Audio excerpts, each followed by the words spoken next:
Professor doctor Yunus, আপনি জুলাই ঘোষণাপত্রে বলেছেন ৭৫-এর বাকশাল ৭ই নভেম্বরের মধ্য দিয়ে অবসান হয়।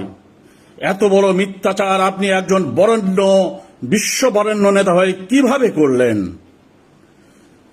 ১৫ই আগস্টের মধ্য দিয়েই বহুদলীয় গণতন্ত্র ফিরে আসে, একদলীয় বাকশাল ব্যবস্থার অবসান হয়, এটা সর্বজন বিদিত, সারা বিশ্ব জানে।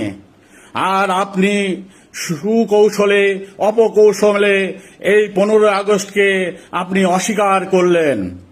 ১৫ই আগস্টের মধ্য দিয়ে যে বিপ্লব সাধিত হয়েছিল, ৩রা নভেম্বর প্রতি বিপ্লবীরা সেই বিপ্লবকে ধ্বংস করতে চেয়েছিল।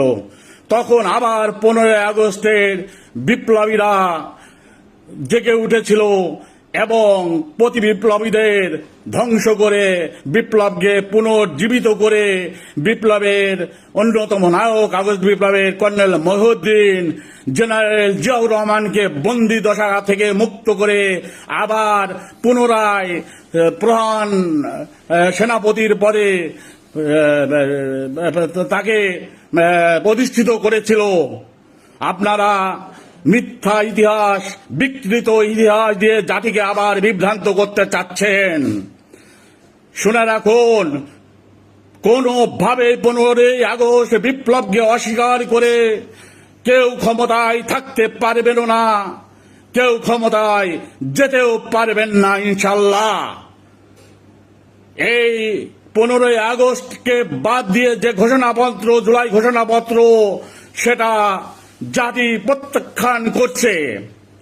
যদি এটাকে সার্বজনীন করতে চান, অবিলম্বে ১৫ই আগস্ট বিপ্লবকে স্বীকৃতি দিয়ে এই জুলাই ঘোষণাপত্রের সাথে ১৫ই আগস্ট বিপ্লবকে সংযুক্ত করুন। নইলে মুক্তিকামী মানুষের অভিশাপে, মিথ্যাচার করার কারণে, ইতিহাস বিকৃতি করার কারণে আপনারা ধ্বংস হয়ে যাবেন, ধ্বংস হয়ে যাবেন, ধ্বংস হয়ে যাবেন। ডিউ খুদা, বাংলাদেশ জিন্দাবাদ। মহামুক্তির মহান দিবস ঐতিহাসিক ১৫ই আগস্ট।